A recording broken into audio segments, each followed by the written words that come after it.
Oke, di pertemuan ketiga di online business scam kali ini kita akan membahas tentang fokus pada solusi bersama saya Tri Susilo. Nah, yang pertama, sesungguhnya bersama kesulitan itu ada kemudahan dan itu janji Allah. Nah, ini harus teman-teman tekankan dalam kehidupan ya. Jadi bukan setelah kesulitan, tapi bersama kesulitan itu pasti ada kemudahan. Nah, itu sudah menjadi janji Allah dan pasti akan terjadi. Makanya teman-teman harus fokuslah pada solusi, jangan terus-terusan berfokus pada masalah karena tidak akan ada selesainya kalau teman-teman hanya berfokus pada suatu masalah. Nah, terus berdamailah dengan diri sendiri, jujur kepada diri sendiri, hadapi dan jangan pernah berencana menghindari. Nah, jadi teman-teman ketika terjadi suatu problem, terjadi suatu masalah, itu coba berdamai dengan diri sendiri itu ya introspeksi diri, terus bertanya pada diri sendiri, apa sih sebenarnya yang terjadi, dan jujurlah kepada dirimu sendiri. Apakah memang selama ini terjadi suatu masalah yang sekarang terjadi ini ada rentetannya terhadap perjalanan kehidupan sebelumnya. Jadi jujur aja, jujur terhadap diri sendiri itu ya nantinya teman-teman sama dengan mengeluh kepada Allah. Jadi kalau kita jujur kepada diri sendiri, kita berdamai itu kan sama aja kita mengakui apa saja yang sudah terjadi sehingga sekarang seperti ini dan hadapi. Nah, kebanyakan orang-orang itu takut menghadapi dan malah menghindar dari suatu masalah ke masalah yang lain. Jadi tidak akan pernah terselesaikan. Nah, ini coba beranikan diri untuk menghadapi, untuk jujur. Jujur itu nggak perlu disampaikan kepada orang lain, tapi coba jujur dengan dengan cara berkeluh kesah kepada Allah. Karena tadi kan di sebelumnya itu kan sesungguhnya bersama kesulitan itu ada yang namanya kemudahan dan itu semuanya milik Allah kan gitu toh. Nah, terus jangan diam, bergeraklah. Nah, ini juga penting. Karena kebanyakan orang itu kalau sudah terjadi suatu problem, terjadi problem lagi, dia enggan untuk bergerak atau hanya diam. Padahal diam itu tidak akan menyelesaikan masalah. Nah, itu jadi bergeraklah. Bergeraknya gimana? Silaturahmi, membangun relasi, berani mencoba hal baru. Nah, silaturahmi itu dengan menjaga silaturahmi, maka seseorang dapat membuka pintu rezeki yang lebih banyak serta mendapat berkah dari Allah Subhanahu wa taala. Nah, ini sudah sudah janji Allah gitu loh. Ketika itu sudah janji Allah, ya lakukan saja. Kenapa kita tidak mau bersilaturahmi? Apakah kita merasa kita introvert atau apa ya? Ya jangan seperti itu karena kehidupan ini harus realistis. Introvert itu hanya mental block gitu loh. Introvert itu hanya perasaan. Jadi teman-teman harus bangun silaturahmi entah itu dengan keluarga, dengan teman, dengan tetangga, dengan orang yang baru dikenal dan lain sebagainya. Coba membuka diri, terus memahami lingkungan. Jadi hidup ini bukan hanya tentang kita saja, tapi ada lingkungan yang harus kita yang harus kita perhatikan, baik itu perhatikan secara secara nyatanya atau secara yang tidak nyata kan gitu toh. Jadi lebih ke teman-teman coba jalin silaturahmi yang dulunya jarang jarang bertemu, coba dihubungi, bertemu. Bertemu itu bukan kita mau berkeluh kesah terhadap masalah kita enggak, tapi coba kita berkunjung sajalah, berkunjung terus nanti ngobrol, mungkin mau ngobrol tentang dulu sering apa dan lain sebagainya, udah lama nggak ketemu dan lain sebagainya. Nah itu nanti pasti akan ada satu hal yang mengejutkan. Mengejutkannya apa? Pasti ada hal-hal baru yang teman-teman nanti, "Oh iya ya, selama ini yang saya pikir tuh ternyata, hanya ada di pikiran saya, ternyata di luar sana ada ya lebih, misal ada yang lebih susah dari kita, ada yang lebih bahagia dari kita, ada yang biasa saja, ada yang, mungkin terlihat bahagia tapi tidak bahagia dan lain sebagainya." Ya itulah kehidupan gitu loh. Dengan silaturahmi kita bisa melihat, sisi lain dari kehidupan ini. Terus membangun relasi. Nah, dalam bisnis relasi sangat penting untuk kemajuan dan menambah wawasan dalam kita menjalankan bisnis. Karena apa? Relasi itu adalah salah satu hal yang membuat kita, apa namanya, berkembang. Nah, berkembangnya gimana? Karena dengan relasi mungkin kita akan menemukan ide baru, dengan relasi mungkin kita akan menemukan hal-hal baru yang di mana sebenarnya ide-ide itu sudah ada di otak kita, tapi kita tidak bisa merealisasikan. Atau ide-ide itu ada tapi kita kekurangan modal, atau hal lain lah, yang jelas relasi itu sangat penting. Entah itu relasi dalam bisnis, relasi dalam religius, dalam agama, relasi dalam apapun itu. Dan pasti dengan kita membangun relasi, dengan banyak relasi, sudah bisa dipastikan kita akan banyak, hal-hal yang bisa menolong kita. Misal kita nggak punya modal tapi kita punya ide. Nah, nanti dengan relasi-relasi yang ada mungkin dia punya modal tapi nggak punya ide, nah itu akan terjadi dan itu, saya juga buktikan gitu loh. Saya buktikan dengan beberapa relasi dan lain sebagainya, saya bisa mendapatkan hal-hal baru yang di mana sebenarnya itu tidak mungkin. Nah, itulah, relasi. Relasi itu berbagai hal. Apakah relasi harus orang-orang yang bisnisnya bagus? Enggak juga. Relasi itu bisa mahasiswa, mungkin bisa orang biasa, bahkan bisa, orang-orang yang kehidupannya di jalanan. Nah, siapa tahu dengan kehidupan di jalanan itu, dengan kehidupan yang keras, mereka bisa memberikan apa ya, masukan-masukan bahwa ya kehidupan ini sekeras ini gitu loh, sekeras di jalanan. Jadi, jangan hanya melihat dari balik layar, atau kita kan digital marketer ini, kerjanya hanya di balik layar yang apa ya, kehidupannya hanya sebatas, layar saja, baik itu layar handphone maupun layar PC ataupun layar laptop. Nah ini, jangan hanya memandang seperti itu gitu loh, bahwa kehidupan di luar itu lebih keras. Nah, kita dengan relasi-relasi itu, oh ternyata bisa ya seperti ini, oh ternyata bisa ya seperti itu, dan lain sebagainya. Terus berani mencoba hal baru. Nah, orang yang enggan mencoba hal baru akan lebih mudah putus asa dan sulit menemukan solusi. Sebab perkembangan zaman di era teknologi saat ini, kita sebagai pebisnis tidak peduli di bidang apa dan usia berapa, harus bisa mengikuti perkembangan zaman yang serba teknologi. Nah, ini terkadang saya juga bertemu dengan beberapa orang yang, dia memang, basic bisnisnya itu offline, dan dia, "Saya nggak bisa Mas, saya nggak bisa internet, saya nggak bisa ini." Ya oke lah, mungkin di era dia nggak bisa, di usia dia nggak bisa, tapi coba putra-putrinya atau saudaranya atau siapapun yang itu secara apa ya, secara skill itu bisa menggerakkan komputer, bisa mengelola data dan lain sebagainya, itu bukan dimanfaatkan tapi itu dimaksimalkan untuk apa? Untuk mengembangkan suatu bisnis. Karena sekarang itu bisnis sudah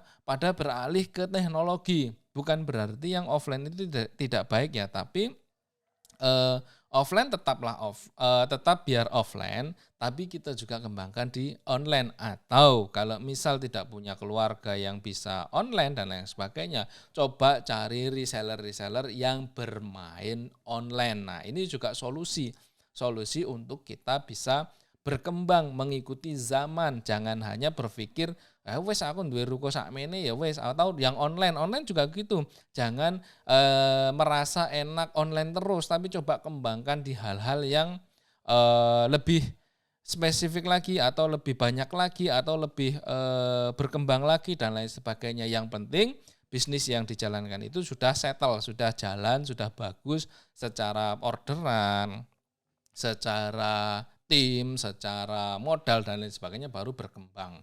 Nah, berkembang di hal-hal yang lain, entah itu investasi, entah itu di offline-nya, entah itu di hal-hal yang baru. Yang jelas jangan takut mencoba hal baru atau berani mencoba hal-hal yang baru. Jangan hanya gitu-gitu aja karena zona nyaman. Nah, ini berbicara tidak berani mencoba hal baru itu berbicara tentang zona nyaman atau apalagi kita nggak berani keluar dari lingkungan yang sebenarnya lingkungan itu tidak bagus, bukan keluar untuk menjauh tidak, tapi coba mencari lingkungan baru di mana lingkungan tersebut bisa untuk kita berkembang. Tetap kita di lingkungan yang ada, tapi coba kita keluar dulu, kita cari relasi, kita silaturahmi, kita coba belajar dan lain sebagainya sehingga kita bisa nantinya membuat lingkungan yang sebelumnya kurang baik ini menjadi baik. Nah, itu kita mencoba hal-hal baru. Terus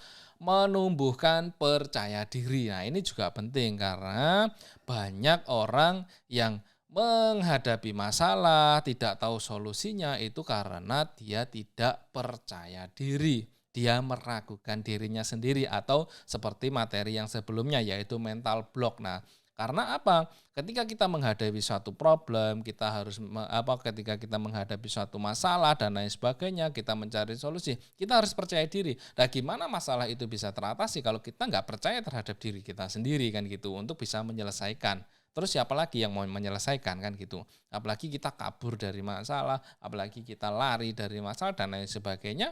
Wong diri kita sendiri aja tidak kita percaya, apalagi kita mau menyelesaikan satu masalah dan apa mungkin masalah itu akan kita kasih ke orang lain kan nggak mungkin gitu lah. Apalagi di bidang bisnis ya kita berbicara di bidang bisnis. Ya kalau bukan kita yang mau menyelesaikan siapa kan gitu. Kalau kita nggak selesaikan ya bakal bubar kan gitu. Harus percaya diri. Coba tumbuhkan kepercayaan diri. Saya percaya saya bisa, saya percaya saya mampu, saya percaya saya segera menyelesaikan dan saya percaya saya punya solusi dan saya percaya saya punya Allah kan gitu toh. Nah, terus menganalisis perjalanan bisnis. Nah, ketika ini untuk yang sudah menjalankan bisnis ya. Kalau yang belum ya mungkin ini bisa di-skip yang hal ini karena nantinya diterapkan ketika teman-teman sudah menjalankan bisnis kan gitu. Kalau yang sudah itu coba analisis perjalanan bisnisnya dari pertama buka, terus mulai rame, ketika ada penurunan, ketika ada problem dan lain sebagainya. Apa sih sebenarnya akar masalahnya kan gitu. Setiap bisnis pasti mengalami fase baik dan fase kurang baik. Nah, ini pasti. Tidak mungkin suatu bisnis baik terus itu tidak mungkin. Sekecil apapun problemnya pasti ada. Pasti ada di fase yang kurang baik. Entah itu kurang baik dalam bidang finansial, entah itu kurang baik dalam bidang SDM, entah itu kurang baik dalam bidang stok dan lain sebagainya, operasional dan lain sebagainya pasti ketemu. Nah, bagaimana kita sebagai seorang pembisnis itu bisa menganalisis datanya supaya apa? Oh, ini toh akar masalahnya. Masalah untuk kita carikan solusi. Ketika kita kekurangan stok, berarti solusinya stoknya harus dimaksimalkan. Ketika kita dibenturkan dengan masalah finansial, berarti kita atur keuangannya yang lebih rapi lagi. Ketika kita dibenturkan terhadap supplier, ya kita harus mencari supplier-supplier lain atau supplier yang ada kita coba untuk kita negosiasi lagi gimana caranya supaya sama-sama jalan kan gitu. Keduanya susah ditebak. Jadi fase baik dan fase kurang baik ini keduanya susah ditebak. Dan kita harus bisa menyesuaikan setiap perubahan yang terjadi pada bisnis. Nah, ini kita harus pandai menyesuaikan. Kita harus pandai menerima sebuah perubahan. Kita harus bisa menyatu dengan perubahan itu. Untuk apa? Perubahan itu pasti terjadi untuk kita lebih baik. Sistem misal di marketplace ataupun di bisnis online itu setiap perubahan sistem itu pasti akan membuat perkembangan yang lebih baik lagi. Nggak mungkin sistem mengembangkan suatu kebijakan atau suatu algoritma itu untuk menjebak itu kayaknya nggak mungkin. Karena mereka juga cari untung dari orderan-orderan yang masuk kan gitu. Dari biaya adminnya dan lain sebagainya. Pasti perubahan-perubahan itu akan menjadi hal baik. Tinggal bagaimana kita bisa nggak menyesuaikan ketika sistem minta A, ya kita ikuti, jangan kita lawan. Kalaupun kita lawan, ya kita harus sesuai dengan apa yang diminta gitu loh. Misal sistem minta A, kita mau ngelawan, ya lihat dulu kira-kira ini akan bergejolak nggak. Kalau nggak ya ikutin saja. ikutin saja dan lain sebagainya. Kalau pasti ada opsi-opsi, misal nih tentang biaya admin yang sekarang 2024 ini terutama itu semua naik. Nah, bisa nggak disiasati? Bisa. Dengan cara apa? Jangan diikuti semua, jangan diikuti semua. Ada beberapa yang diikuti. Misal free shipping max atau apa namanya gratis ongkirnya itu kan ada program-programnya banyak nggak hanya satu. Coba ikuti satu saja dan lain sebagainya. Supaya apa? Bebannya berkurang kan gitu. Nah itu kalau nggak kita bisa menyiasati atau menyesuaikan itu akan menjadi masalah. Akan menjadi masalah dan kita hanya akan bergelut di masalah-masalah itu ya. Kita harus cari gimana caranya kita keluar dari permasalahan itu dan kita tetap survive kan gitu. Terus salah satu cara kita mengantisipasi perubahan di fase bisnis adalah dengan membaca data bisnis seperti tren, kompetitor, gaya belanja konsumen dan lain sebagainya. Nah, ini penting. Penting karena apa? Gaya belanja itu gaya belanja customer ya terutama online itu berubah-ubah. Kadang dia apa namanya? Terkadang dia live, sekarang video dan lain sebagainya. Nah, ini akan berpengaruh di algoritma, ini akan berpengaruh di orderan, ini juga akan berpengaruh di apa namanya? Di hal-hal lain. Terus trennya apa? Sekarang misal udah mau Ramadan, trennya berarti baju-baju muslim, makanan-makanan yang sifatnya nanti untuk apa namanya? Untuk Idul Fitri. Terus kompetitornya siapa? Nah, ini khusus untuk online. Kita itu tidak tahu kapan konsumen. Kapan kompetitor itu akan datang. Nah, teman-teman harus benar-benar bisa atau harus benar-benar telaten melihat sebenarnya kompetitor saya itu siapa saja. Apakah ada kompetitor baru? Apakah hanya itu saja? Trennya seperti apa? Gaya belanjanya seperti apa? Kita harus menyesuaikan gitu loh. Kita harus menyesuaikan dan itu adalah cara terbaik untuk kita menghadapi satu perubahan. Perubahan itu bisa terjadi bisa menjadi problem. Nah, kita menyesuaikan itu bisa menjadi solusi kan gitu toh. Terus out of the box. Nah, ini juga penting teman-teman harus keluar dari kurungan box. Nah, kurungan box itu apa ya istilahnya zona nyaman lah, kembali lagi ke zona nyaman. Karena kita kalau berpikirnya nggak out of the box juga kita gitu-gitu aja. Karena pembisnis itu otaknya harus gerak terus, harus berpikir terus. Kalau ada pembisnis yang terlalu santai ya itu urusan dia lah. Kita nggak kita nggak ikut campur dengan urusan dia. Yang jelas kita urusin aja bisnis kita jalankan. Mau dibilang kerja keras ya memang kita harus kerja keras kan gitu. Nah, out of the box yang pertama mendorong diri untuk terus berpikir inovatif. Oke lah kita punya tim, tapi kita juga harus berpikir inovatif. Karena apa? Tim itu tidak semuanya bisa berpikir inovatif. Nah, fungsinya kita sebagai nahkoda itu memberikan atau menyuntik pikiran-pikiran yang inovatif. Yuk ini kerjakan, yuk ini berkembangkan ini, yuk ini gini. Nah itu. Atau seorang manajer, mungkin ada manajer atau direktur yang dia kurang inovatif mungkin, tapi dia bisa di hal ini dan lain sebagainya. Nah, kita coba kasih masukan sebagai sebagai owner ya. Kita berbicara sebagai owner ketika nanti kita punya manajer atau direktur. Kita kasih ini inovasinya. Oh, ini saya menemukan ini. Coba kembangkan. Nah, delegasikan. Nah, kan gitu toh.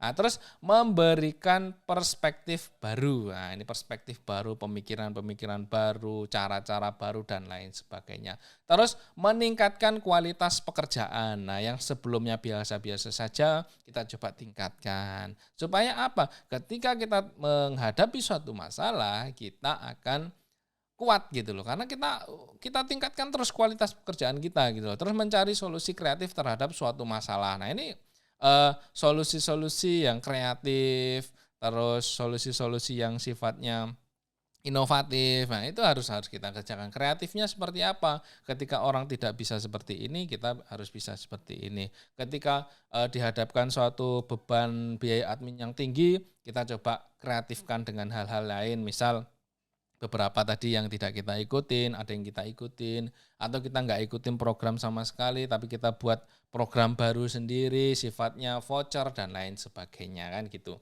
Jadi semuanya itu pasti bisa dihadapi, pasti bisa diselesaikan kan gitu toh. Terus menjadi lebih adaptif terhadap perubahan. Nah ini juga termasuk sebenarnya pembahasan sebelumnya ya. Jadi kita harus adaptif, kita harus adaptasinya harus cepat. Oh sistem gini, oh gitu. Oh sekarang online, offline ke online. Oh sekarang online juga harus punya offline. Ya kita harus gerak. Yang jelas kita harus berpikir berpikir berbeda lah kan gitu. Terus yang terakhir, buat dirimu lebih unggul dari orang lain. Ini juga penting karena apa? Kita biasanya di lingkungan, misal teman dan lain sebagainya, wah temanku kayak gitu. Ya wis kita samain aja lah, atau kita misal mau membuat suatu perubahan, misal kita berubah cara hidupnya, kita berubah cara kerjanya, kita diejek sama teman kita di ini, ya biarkan saja. Perlu teman-teman ketahui ya, kebanyakan teman itu tidak mau temannya itu sukses, makanya dia terus-terusan mempengaruhi ya dia pengen sukses, tapi karena lihat temennya udah maju duluan ya dia nggak mau dong ketinggalan kan gitu, karena sifat dasarnya manusia itu kan serakah, dia nggak mau orang lain bisa lebih pintar dari dia. Nah makanya kita harus bisa lebih unggul dan kita jangan seperti orang-orang yang kayak gitu. Jadi kita harus bisa menjadi orang yang selalu memberikan support, selalu memberikan motivasi, bukan semuanya dihitung menggunakan uang, tapi lebih ke kebermanfaatannya kan gitu. Nah, terus yang terakhir itu adalah solusi akan hadir ketika kita mau membuka diri dan pikiran. Kenapa saya bilang gitu? Karena kalau kita tidak mau membuka diri, kita tidak mau tadi silaturahmi, kita tidak mau menjalin relasi dan lain sebagainya, dan kita tidak mau membuka pikiran, sudah saya bisa pastikan solusi itu tidak akan ketemu. Karena kita egois, bolehlah menjadi orang yang egois, tapi jangan terlalu egois. Karena semua permasalahan itu terkadang selesai dengan kita hanya membuka diri. Oh aku menerima nih masukan, aku menerima saran, aku menerima sebuah komplain dan lain sebagainya. Ya kita membuka pikiran, kita menerima dan lain sebagainya, itu akan memberikan solusi yang cepat. Dan kita harus membuka diri terhadap orang yang mungkin keilmuannya lebih rendah dari kita. Ya kita harus membuka diri. Jangan melihat saya harus belajar dengan orang yang lebih pintar. Enggak. Kadang saya sering bukan saya sok pintar ya, tapi saya beberapa kali ataupun sering kadang ngobrol dengan orang yang katakanlah berbeda jauh pemikirannya, atau misal pekerjaannya berbeda, dan kita ngobrol tentang kehidupan, kita ngobrol tentang keseharian, kita ngobrol tentang agama dan lain sebagainya, apapun yang kita obrolkan. Terkadang ada satu titik yang, ternyata ini ya solusinya. Aku punya masalah ini. Ya saya nggak menyampaikan permasalahan saya ke orang tersebut, tapi coba menggali, ternyata dia juga mengalami ini. Ternyata dia pernah melihat orang yang mengalami itu dan bisa menyelesaikan dengan cara seperti ini. Kalau kita nggak membuka diri, kita pasti akan egois. Kita nggak mau ngobrol dengan orang yang levelnya di bawah kita nggak mau ngobrol dengan orang yang tidak sepadan dengan kita, ya kita nggak akan bisa mencari solusi. Coba jangan pernah merasa dirimu lebih pintar dari orang lain.